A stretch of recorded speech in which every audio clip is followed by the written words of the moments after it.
Welcome to Fit2B Radio. Slip on your minimal sneakers, notch your headphones into your ears, tuck your smartphone into your pocket, and take us along for a walk while we talk. Or just grab a cup of your favorite drink and get on the floor and stretch a bit while we bring you all things fitness, core, and diastases recti related.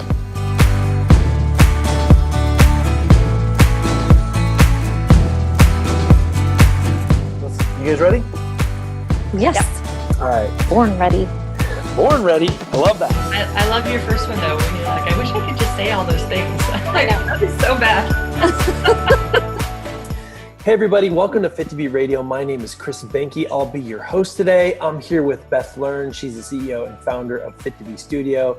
And we also have with us Nora Matthew, who is the creator and founder of PregnaFit, which is a fitness program, and also, more recently, the Her Strength Studio. So thanks for spending some time with us today. Really appreciate that, Nora. Yeah, thank you guys for having me. I'm so excited. Yeah. So Nora, we're over here in the Pacific Northwest in different cities, Bend and Battleground. Where are you located right now? So I'm in upstate New York. I'm in the Albany area. I'm about 3 hours north of the city. Fantastic. And how long have you lived in that area? Pretty much my whole life. I was born and raised here. I did take a slight detour and lived in Scotland for 3 years. My husband is from Scotland. Yeah. Wow. Oh, Cool. Yeah. So I lived there for 3 years and then we migrated back. Wow. Scotland. How did you like Scotland for 3 years? I really liked it. It's very different for an English speaking country. It's completely different than here. Culturally, very, very different. But you know, it was an amazing experience, and you know, we wouldn't rule out going back there. Yeah, that is so cool. Yeah. So, so your husband's from Scotland. Where did you meet him? So I was doing my undergrad in Providence, Rhode Island. I went to Providence College, and I played rugby for a bit. That's another fun fact about me. you did. Cool. Yeah. So I was a D1 sprinter, and then I decided that was like too much. It was too much commitment, and I still wanted to play a sport when I was in college. And so one of my friends played, and she promised me that I wouldn't get tackled if I ran fast enough. So And she lied. He totally lied to me, but I didn't find that out until it was too late, and I loved rugby. So just as it were, it was incidental. My husband had come over to play rugby for a couple of weeks with one of his friends, and he ended up temporarily coaching my team. So so that's how we met. He was my rugby coach. So you were dating the rugby coach. It was really scandalous at the time. And my mom, I think, pictured like a 45-year-old man, and I was, 20. So she was a little horrified, but he's only two and a half years older than me. So Okay. but yeah. That is fantastic. And so then you got married, and then you headed over to Scotland for a while. Yes. So we moved over to Scotland, and we both did our graduate studies in Glasgow. So it was a whirlwind: marriage, grad school, and then babies. And you have 3 boys, right? I do. I have 3 boys. They are 5, 3.5, and 10. Man. So my life is very busy. Yes. Abundant. Your life is abundant. Yeah. Yes. That's a nice way of putting it. And then you also just opened your studio, right? So that's also recent. Yeah. So I just opened the doors to my studio, which I said that I would never do. But yeah, about 2 months ago. So you've had 2 babies in the last year. Yeah, pretty much. Yeah. This is my 4th baby, this place. Yeah. Well, congratulations. That sounds like Thank a you. whirlwind few years there of lots of cool stuff. It's been fun to follow you. I followed you through your last pregnancy and the opening of your studio, and it's beautiful. Your boys are beautiful. The studio is amazing. I catch myself going, oh, I wish that was down the street from my house. Oh, thanks. I want to go there. It's a bit of a drive, I think. Yeah. Just a little bit. But yeah, no, we have lots of fun here. It's a women's only studio. So obviously unofficially, but yeah, it's a women's only studio. Hence being called Her Strength. Right. So how has that gone over? I mean, do you get any flack from people for being exclusive? It's actually illegal in New York State to, actually, I think it might be like a Title IX thing that you can't have just one sex in any, place. Right. So, for all intents and purposes, actually, so we do have, I have a couple of people who work here with me, and, there are a couple of men who do come in. Right. And so, my explanation, I guess, for it is that, I specialize in working with the female anatomy. So our classes are centered around the pivotal times in a woman's life. So, trying to conceive, pregnancy, postpartum, and then when you're at that kind of weird in-between stage where you're just trying to get your body back after you're done having kids. And then when you go on to your, what's been called the third age, Jenny Burrow calls it that, and Michelle Lyons, where you're trying to build up bone density and, really focus on increasing your health as you, get a little bit older. So, so all of the classes are focused on those stages. And so, that's how I kind of justify it. And everyone loves it. People love it. People don't question it at all. I've had a couple of guys be like, "Oh, but that's it." So, yeah. So you're like, hey, if you're in those stages and you want to join our class, feel free. Yeah, exactly. I'm like, if you have a vagina, come on over. That's not in your tagline on the studio, though. I mean, I wish it could be. I think that would weed out the people that I really don't want around, and like they would. If you have a problem saying vagina without whispering, then you can't come in. Right. Yeah, because you're going to be hearing about it. You should have that in the application form when people are taking their first class. Oh, absolutely. Absolutely. In their first class, I always make sure to like test people out by saying something like mildly inappropriate about like, oh, like, yeah, if you like pee yourself or, like something like that, or pelvic floor, and and just gauge the reaction. And then, if they don't wince, they can stay. If they wince, it's the cringe factor. You can learn a lot about people by, and of course some people, I know for myself, like I was not raised around lingo like that. I mean, regular body lingo. Yes. Yeah. But like we kept it very straight laced, and same with me. Yeah. In my career that has become very much about the pelvic floor and the inner core and all the inner workings, because you can't work with women and really help them without going to these places in the conversation. Exactly. And you have to get comfortable with it. Absolutely. Yeah, I completely agree with you. And sometimes I definitely take for granted that like I talk about it every day. And then, when it comes up in like a one-on-one conversation, people are like, oh, and I'm like, we're the only ones in here. It's okay. All right. All good. Like, let's just talk about it because we got to put it all on the table. Cause you're right. It's such a pivotal part of, who we are that, and it can be so deeply affected by so many different things that you might as well, get comfortable with it. And, it's not to be crass or rude or anything like that, but it's a part of our anatomy and and to have a safe place for people to come and talk and exercise and be able to ask all the questions and get all their questions answered. Because exercise does impact the deep core and pelvic floor. So that's just so awesome that you've created that. Yeah, it's super rewarding. So I really don't see this as, my work. I see this as my life, and I just enjoy, integrating people into it, on a daily basis. I love it. That's the way it should be. That's awesome. Yeah. So let's go back a little bit and talk about PregnaFit. Can you just give me a high level understanding of what that is and talk about how you got into that and why you started it? Sure.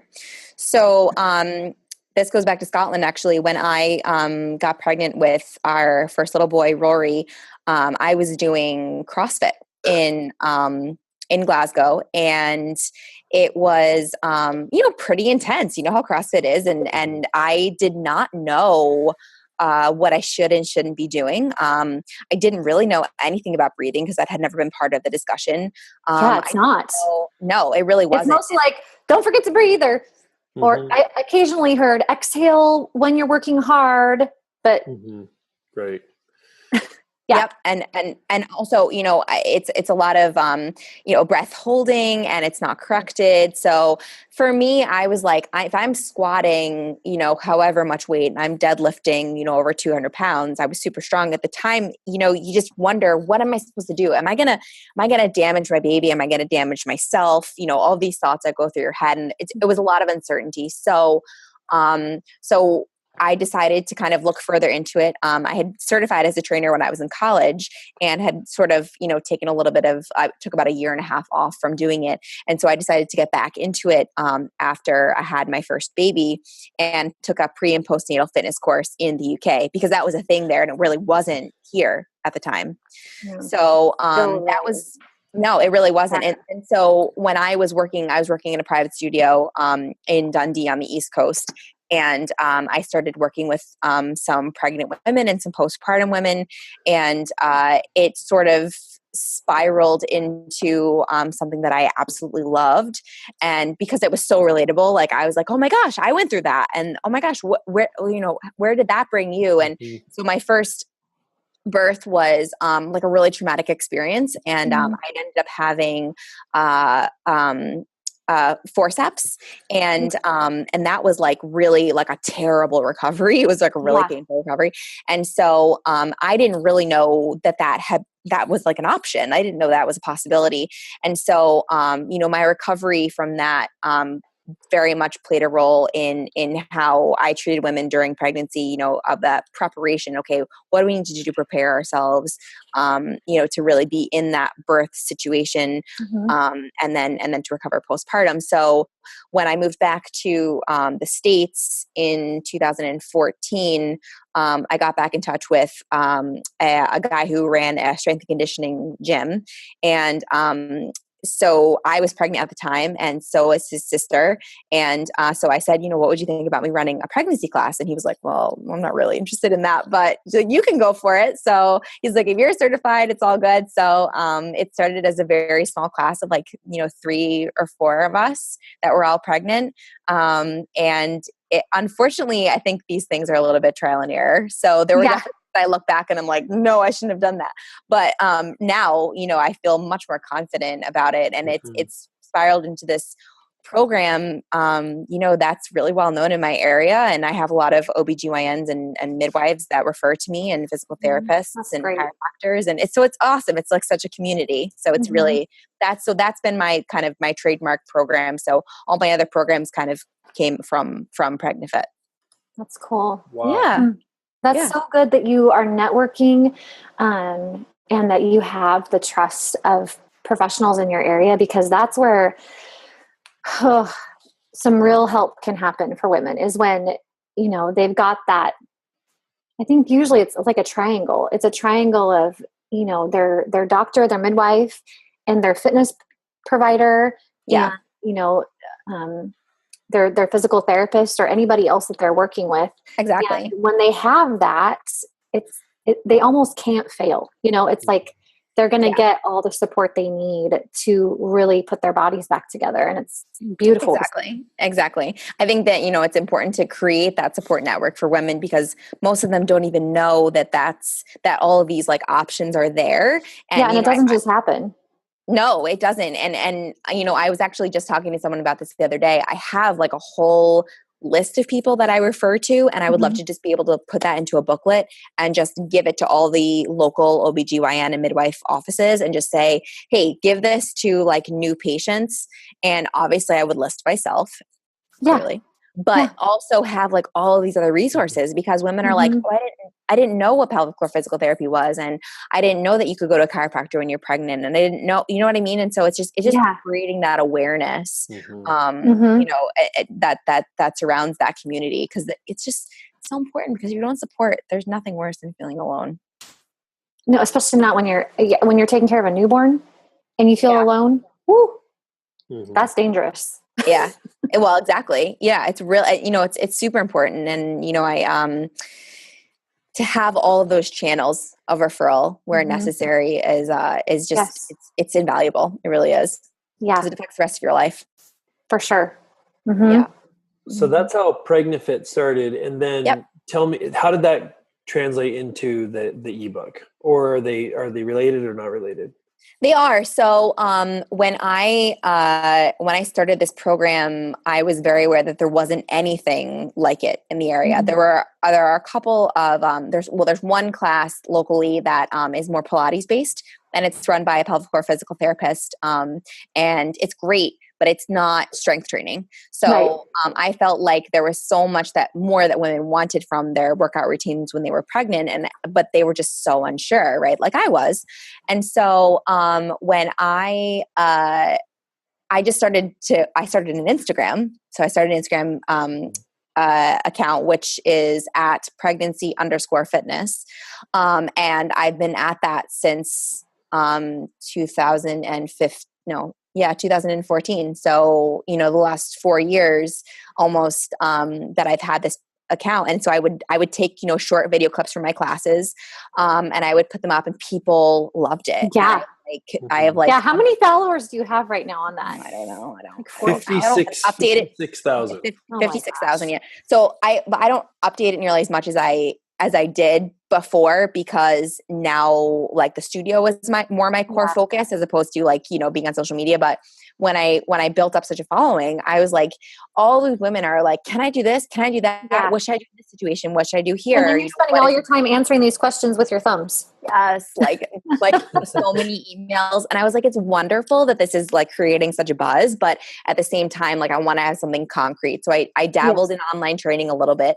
And I found that it was very hard to balance my in-person training with online training, because I was feeling like, and I know you can appreciate this, you're writing people programs and you can only see so much.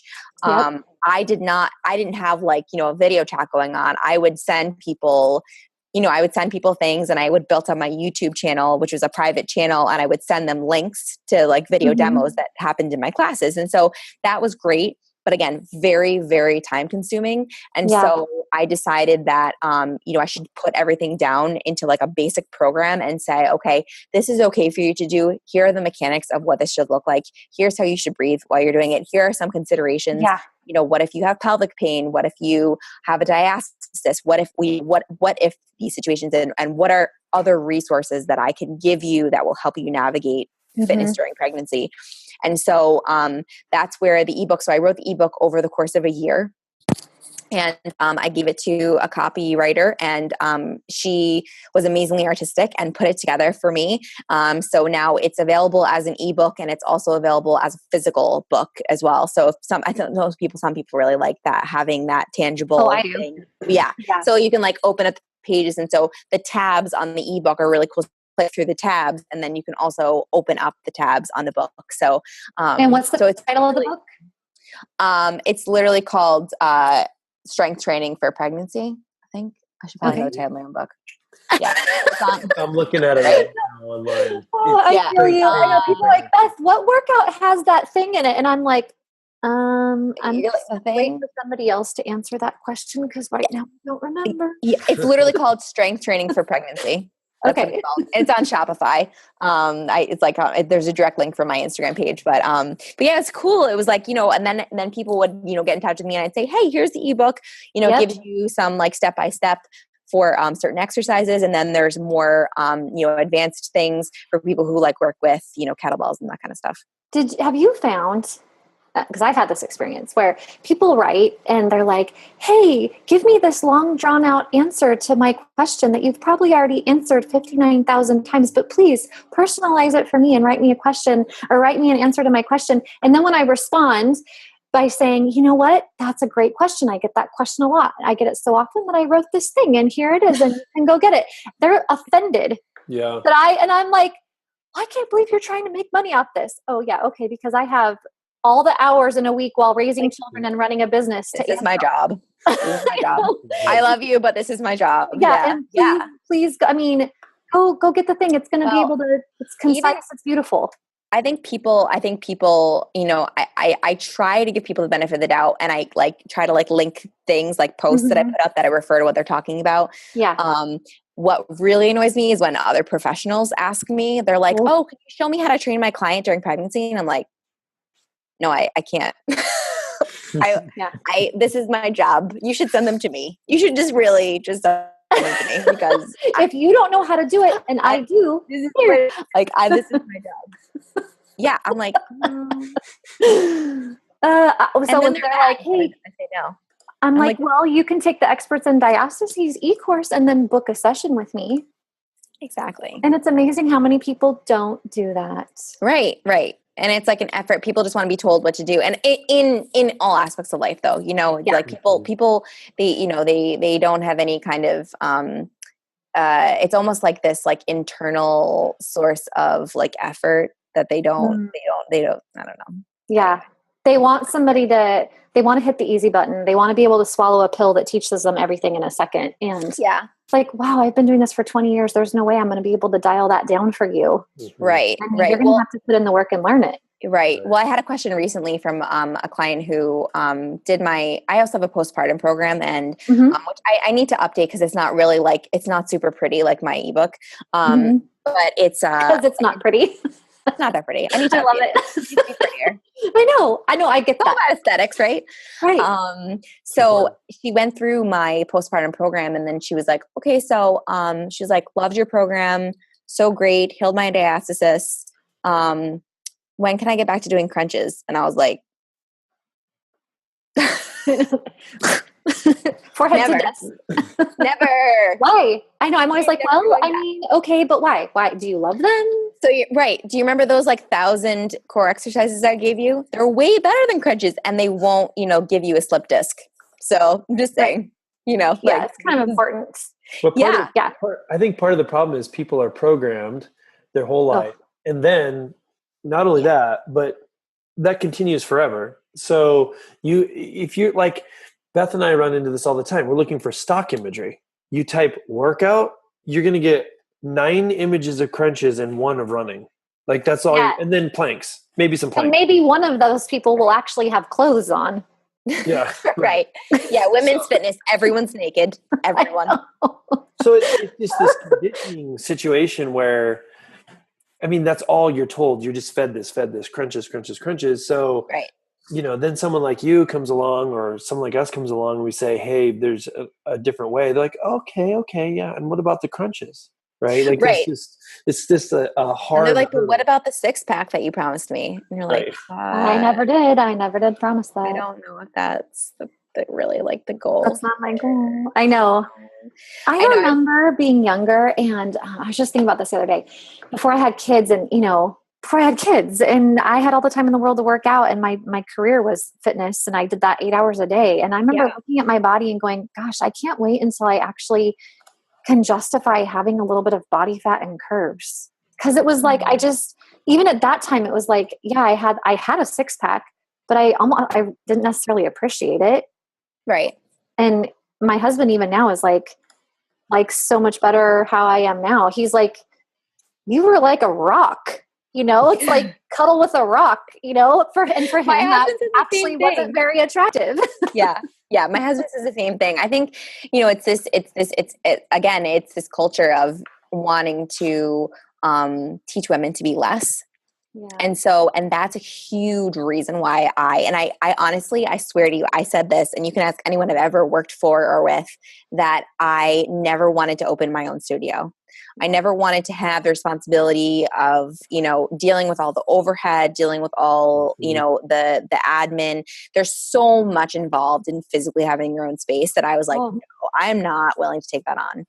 So saying that, I'm sitting in my own space. So like what happened? I saw this massive gap in the market for, a workout program and a support system that showed women that they did not have to be less. They didn't need to be eating 900 calories, which real thing. This is really, really prescribed globally, like 900 calories and 6 days of high intensity interval training at huge weights. Like you do not need to do that. You do not need to punish yourself.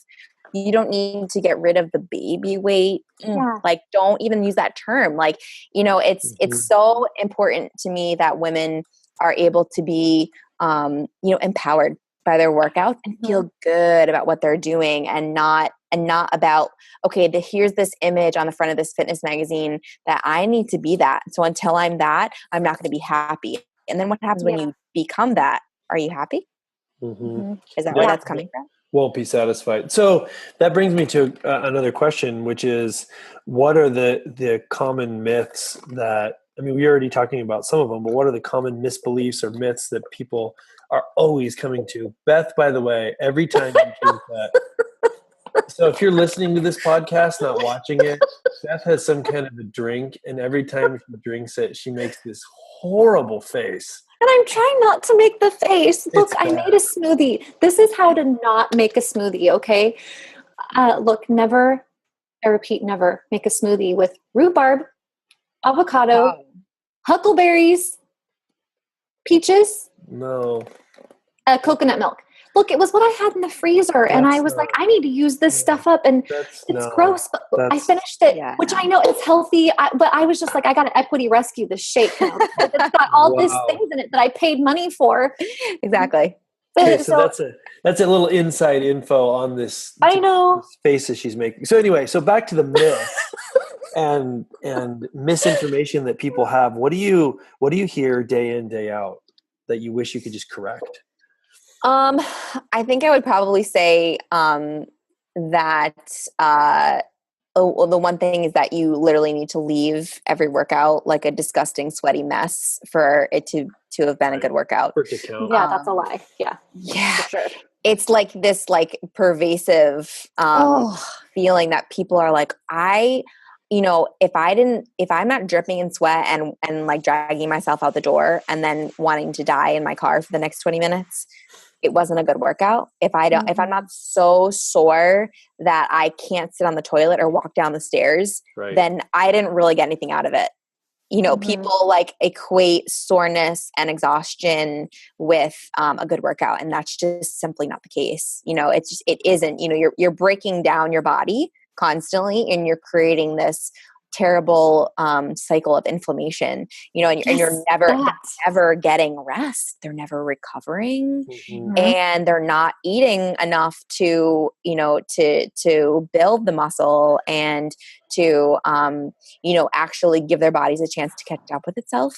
And so it's a very, like, people come in, it's very hard to pull them out of that mentality. Right. And I still struggle with that even after all these years. I've been preaching against the no pain, no gain. I've been preaching against the, soreness as a measure of strength for years. And it still sometimes bites me in the butt because for years before that, I got my degree back in 2001 and was teaching 14 fitness classes a week during those 4 years of college. Wow. And then was teaching, 8 to 10 classes a week while running a fitness place as an assistant manager. And then I had babies, and then I was back to doing crutches and planks 4 weeks out because that was what I had been trained to do. Right. And really was still buying into that. If you're not sore, then you're not getting stronger. Right. And that it is a tough one because it just becomes so entrenched, but it is a lie. And I feel like you and I are both modeling that so we're healthy, we're vibrant, we're not doing that. What do you tell them when they come to you with this preconceived belief that is very strong and they're getting confirmation to that from everywhere else but you? So what do you tell them? Yeah, I mean, I think, I just try to bring it back to, what is sustainable and what is functional in their real life. So, the fitness world is a whole nother world. It's just totally, it's totally one mentality, but when you put it into your real life and, all my clients have real lives. This is, they have real lives. Most of them have children, or are going to have children. And, so I'm saying, okay, so my goal when you work out is to make you feel better, to make you feel stronger. And you still need to be able to lift your kids. You still need to be able to get down on the floor and play with them. And and I don't want you to be, peeing your pants when you're running around with them. Like I want this to transfer to your real life, because at the end of the day, that's what you're left with. Not, you don't spend 90% of your life in the gym. And if you do, then there's a problem, If you do, then you better be a bodybuilder, like as a career. Right. And not have any other obligations. Right. Exactly. That's a teeny percent of the population. Right. And they exist, but like, let's face it, that's not most people. Most people have, like you have to get up in the morning and you have to take care of your kids, and then you've got to go to work and you've got to be at work all day. And then, I don't want you to dread. So that's another piece of it too. I think the intimidation factor for most workout routines is, it prevents women from coming in to start on their fitness. Yes. Before they even start, they're overwhelmed, kind of. And I get that too. And they're like, I can't do that. I could never do that. I can't do that. I can't do a push-ups, but I obviously can't work out. Like, I don't want to do burpees, so I'm not really going to come to the gym. And I'm like, I'm not a gym person, people say to me. I'm like, okay. Yeah. You haven't been to my gym. And and I'm like, we're not even doing that stuff. And people come to Fit2B and they join, and then they still don't start because and they'll tell me this, they're still trying to get over the mentality that we don't do things the same way and it's gentle. So they know it's going to be gentle, but then they think it maybe is not going to work as well. And so then they're hesitant to start because it might not work, but they're also hesitant to start because they're afraid of hurting themselves because their last memory of a workout hurt them. Right. So there's all these little voices, and it's like, just start.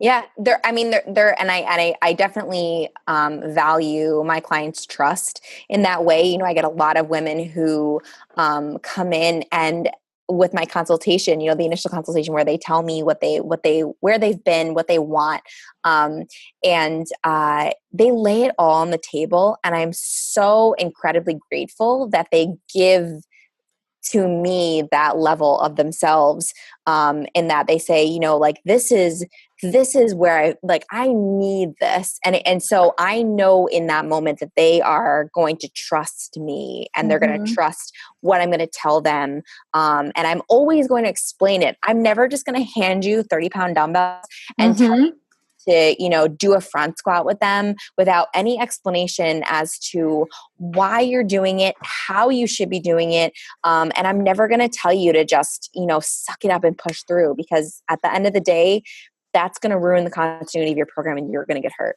Right. I feel like it helps women so much when we take a moment to explain the physiology to them. And once we say, even just a 5-minute conversation, you know what? Soreness is not a sign that you've worked extra hard. It's actually a sign that you maybe didn't nourish yourself enough and you need to eat more. And peeing your pants is also a sign that something's too tired and something's not up to the task. So take those two things and hang on to those and gauge how you feel after this workout. And when you connect them in those ways, and I know you do that same stuff, they come back the next time totally in a different mindset. Usually. Sometimes it can take a while. Like I said, I still struggle with it. It takes a little bit of coaxing. It's a lifelong thing. What else are you hearing? What else are you hearing from people that you wish you could just beat out of them, but you would never beat them? Somehow beat it. I might beat them. I think, let's see, what's probably I think probably that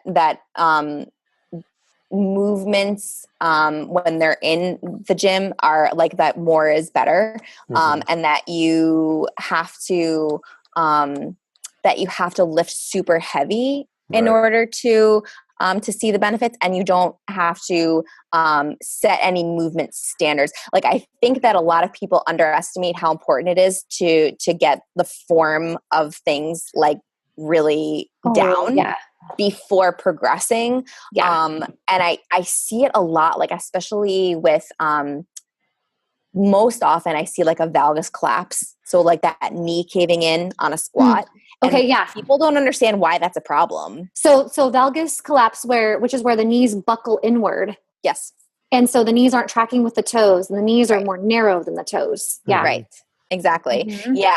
And that puts you at risk for anything from as minor as a thing as knee pain, as and it could be an ACL tear. I mean, these are things that, and they were never aware of that, and whether they were working out by themselves, whether they were at another training program, or whether they'd never squatted before and they are just sitting down all the time like that, you're like, whoa, that's why you have knee pain. And actually, it's interesting because this studio that I have just opened, it's barefoot.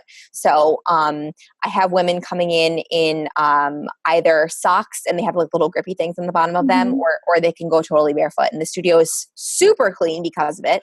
I mean, I have no dirt tracked in here. That is so cool. It's awesome.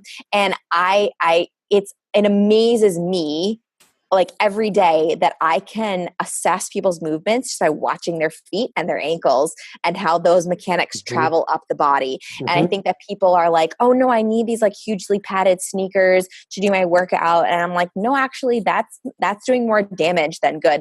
It's literally like a crutch for your feet.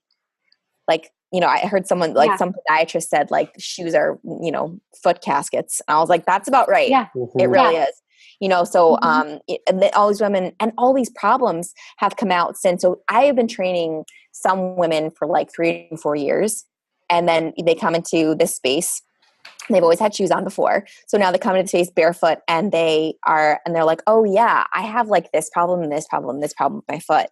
And I'm like, oh, that's where your hip problem's coming from. That's where your knee problem's coming from. Here's how we solve this. And it's amazing how just by breaking down the mechanics of certain movements, the squat and hinge probably being the most that I see done incorrectly, that like their movements in general are so much better. Like not just in their workouts, but in life. They're like, oh, when I bent over and picked up my kid's toy, I realized that I was doing it really wrong. Right. Great. Yeah. Awesome. I mean, everything's connected. It's interesting. Yeah, go ahead. I'm curious how, you talked earlier about breathing and mechanics and alignment, and all of us as professionals working in this specialty field of postpartum fitness that are also diastases aware, we cue a little differently than the mainstream world does. So I want to hear like how you cue a squat. Okay. So I always work from an unloaded squat. Okay, so there's a difference. So I would always set someone up in front of either a bench, like a work, just like a flat bench, or a box. Okay, a box at least 16 to 18 inches from the floor.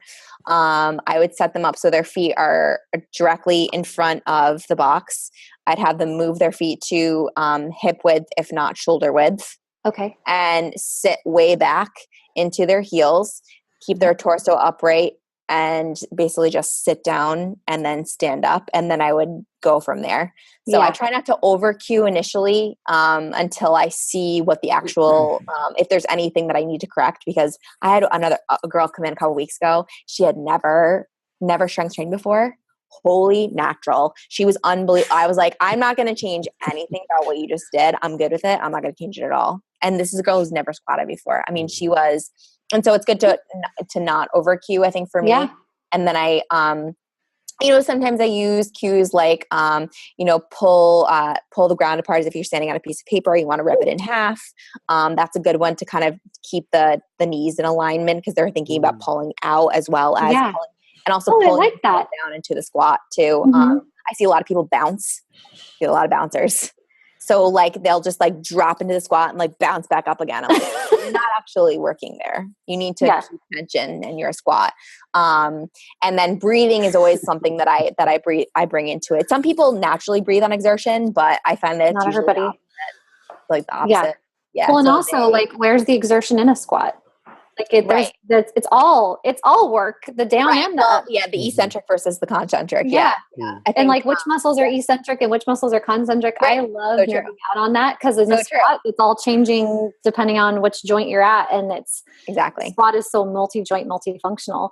Yeah, I love that. And people listening, this is the benefit of working in person. Yes, it's great to read a book. Yes, it's great to do an online program, and there's a lot we can accomplish there. But at the same time, when you work with a professional that can watch you do something and then say, oh, you need to do this and this slightly differently, and then you do it that way, and whoa, it changes everything. And suddenly you're feeling your glutes and you're feeling your hamstrings or you're feeling whatever muscles you're supposed to be using that you weren't feeling before because you adjusted one small thing because somebody was actually there to touch you and move you and adjust you in appropriate ways with your permission, of course. Right. Mm-hmm. It's just so awesome. I mean, I wish everybody could have this kind of a resource near them where they can walk into a studio or go see a physical therapist that can get hands-on, because it makes such a difference. Mm-hmm. Mm-hmm. Good stuff. Yeah, absolutely. Okay. I agree. So Nora, so we're trying to remember to ask this to everyone. What is your favorite exercise today, right now? The kettlebell swing. Kettlebell swing. Yeah. Or I should say the kettlebell snatch, because I am working my way up to getting my Strong First certification, just because it's something I want to do, and I have a lot of respect for Strong First and NRKC as well. So the kettlebell snatch, I'm working on it, and it's super technical, and I always have something that I'm doing slightly wrong. And so the trainer that I work with, my very close friend James, he has a studio actually like right down the street from me, and so I go and train with him, and he like, I love that I don't have everything perfect. That like makes my day. I always love. Yeah, it gives you a challenge. Mm-hmm. Yeah. It's like, I think it's the athlete in me. I always love to learn new skills. And so, part of the Strong First test for the certification, for the kettlebell certification, is doing 100 snatches at whatever weight in 5 minutes. And so for my weight right now, I would have to snatch a 12 kilogram kettlebell 100 times. And you can do like as many arm switches as you want, but that's something that you like. I mean, there's tons of cardiovascular, fitness that go into that, and a whole load of shoulder stability and skill. That's heavy. So it is heavy. Wait, and okay, I don't know. How many pounds is that? I'm just going to be the one to ask. 25, 26. 26. Oh, that's no joke. That's hefty. That's heavy. Yeah. And for those of you listening that are like, oh, that's nothing, I can curl 25-pound dumbbell. It's not the same. Okay. No. It really is not the same. No. Yeah. If you like look up on YouTube, Karen Smith, and she goes through so she is, I think she's a master SFG. So she knows her stuff with kettlebells. And she's an amazing, she was part of Girls Gone Strong.